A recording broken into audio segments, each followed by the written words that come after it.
Hello everyone, I hope you are doing well. Today we will talk about how to fix or how to solve the problem of storage. On Hacoo app you will click on settings. In this page you will click on apps, default apps, app settings. On above here you will search about Hacoo app and you will click.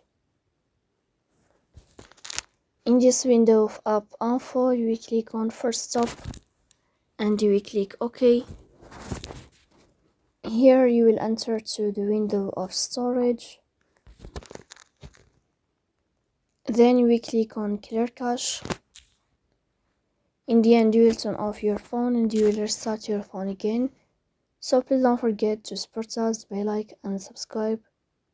See you next time and thank you for your watching.